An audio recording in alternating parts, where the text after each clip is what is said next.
Good morning. Good morning. Good morning. This might seem like a dumb question, but has anyone ever seen a mountain? If you have, raise your hand. What? Yeah. Well, how about that? All right. I was in Kansas one day at a church, and I asked that same question. So it may be funny to you, but it wasn't to them, because some of them had not seen a mountain. But we all know how big a mountain is. The more difficult question is, has anybody ever seen a mustard seed? Raise your hand if you have. All right. Good deal. Which finger do I have the mustard seed on? Anybody tell? That one. All right. A mustard seed, as you can tell, is extremely, extremely small. But yet in Matthew, Jesus tells us that if you have the faith of a mustard seed, you can move Mountain. Hey, good job. Somebody else has read this. Excellent. But what happens when we lose our faith? A story about a young man. He started working for the county road crew in eastern Washington. He was painting double yellow lines on the county highways. And he goes to work, and the first day he paints 10 miles with those lines. A record. It's amazing. The next day he comes to work and he paints 7 miles. Really good. Next day he comes to work and paints 4 miles. Not so good. And on the 4th day, only a mile. So the boss calls him in. He goes, "What's going on, buddy? You started out great." And the young man goes, "Well, the further away I get from that bucket of paint, the harder it is to do my job." That's a little bit like us with faith. The further away we get from our faith, the harder it is to live as Christians. Keeping the faith isn't always easy, my friends.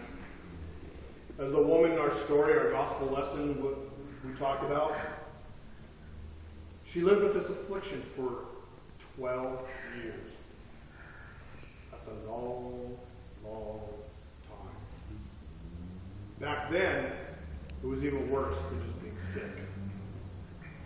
She was a social outcast. She was shunned. She actually, in some ways, wasn't even allowed to go into certain places. So she kept this faith all these 12 years.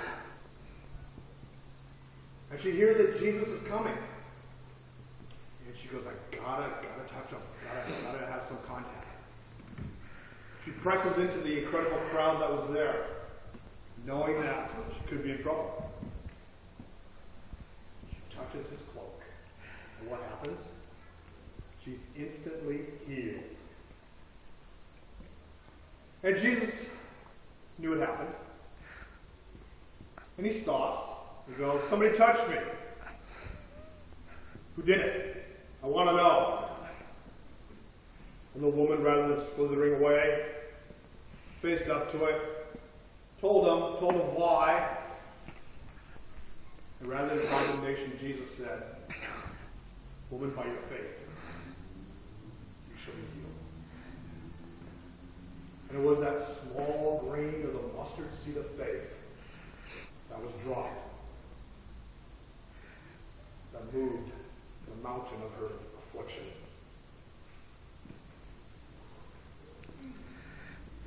We go through many trials and struggles in our lives, and we get refined. And it reminds me, about a year and a half ago, I was in Vermont at a monastery, Priory in western Vermont. And it was right at the beginning of sugaring season. And it was this clear, sunny Saturday, and the monks let me tag along to watch them do their craft.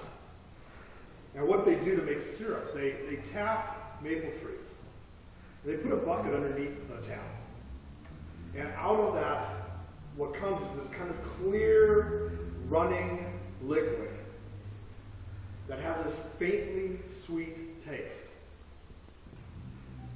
They take those buckets, and it's usually about 40 or 50 trees that day. They take those buckets, they put in this huge kettle over an open fire, and they boil that.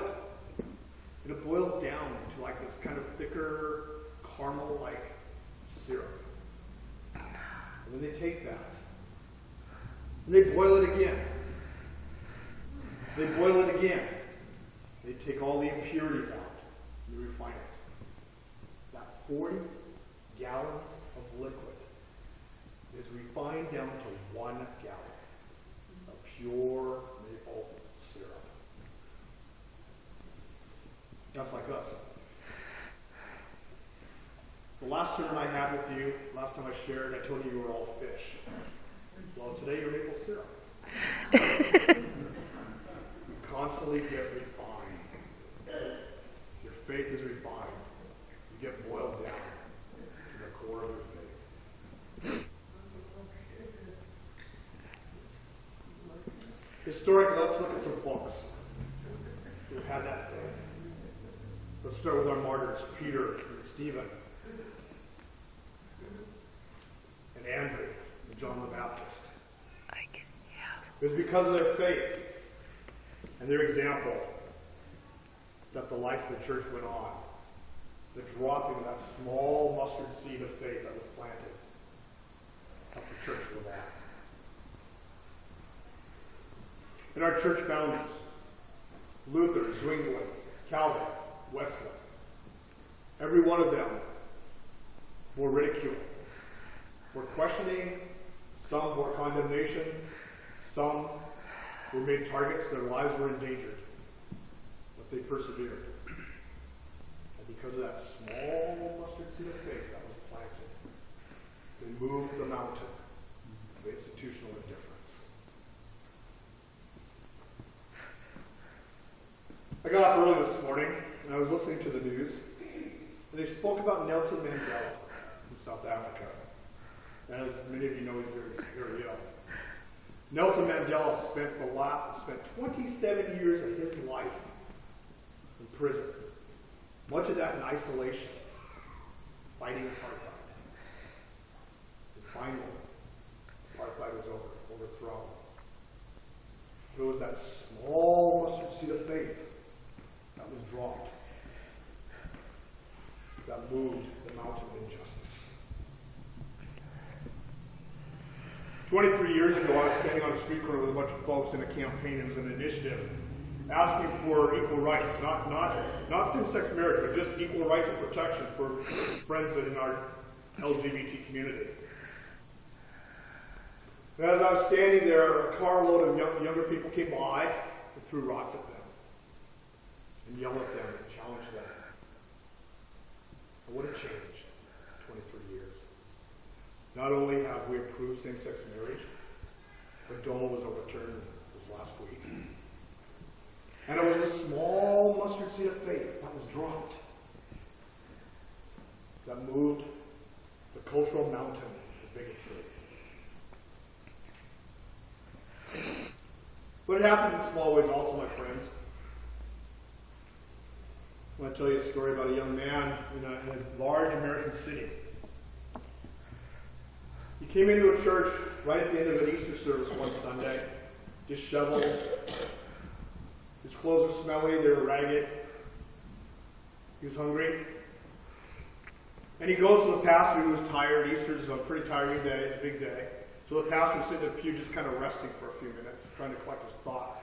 The young man comes to him, and the pastor, after talking for a minute, immediately reaches for his wallet. And that young man looks at the pastor and he says, "Put your wallet away, I don't want your money. I want your faith." And so they talked, and they talked, and they talked. That young man became a member of that congregation. He went on to school, he went on to law school. And he wound up being the mayor of one of our largest cities in the United States. It was that small seed of faith that was dropped, that moved the mountain of despair for that young man. A couple by the name of Ruby and David Hamilton. David Hamilton owned one of the largest appliance companies in the United States. Ruby grew up in the church, in the life of the church, had a faith that was strong as a rock. David didn't. All her married life spoke with him, wanted him to join the church, wanted to have that same faith. And he was indifferent. And he was non-committal. And then one day, right after World War II, in May of 1945, he had to go on a business trip. And on his way back, he saw a young soldier who was a hitchhiker. Stopped the car for some reason, invited him to ride with him. And they had a bunch of talks. They talked and talked because, there's nothing else to do when you're going for miles and miles. You didn't have interstates back then. And the talk got around to going to church, about having a faith. And this young man somehow was the last seed that was dropped in Mr. Hamilton's life. Mr. Hamilton that night called his wife from the hotel and said, "Yeah, I understand it now. I want to be part of a faith community. I want to join you." And so the next morning, Mr. Hamilton drives home, gets killed in a fatal car crash. But that small seed of faith was dropped to move that mountain of indifference. And it happens to each of us personally. I know every one of you have had those days, have had those times in your life that were absolutely as hard as can be. That's tough. And as incredible as you think they're going to be. And you need to have that faith to persevere. When I was a child, my dad had died, my mom had a stroke. And I was living by myself. And the neighbors narked, and so I had to go and find foster parents. And so through all this struggle, I yelled at God. Thought, hey, why me? What did I do? What's the deal with this? Why should this happen to me? But because of the small seeds of faith, we're talking a ton of them, were planted. And I did keep the faith. I wound up being the foster child of a Lutheran pastor, getting to go and travel all over the world, went to college and all that. But it were the small seeds of faith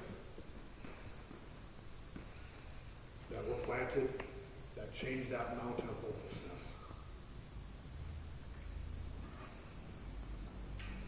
And we do it here. It happened at 6th Avenue.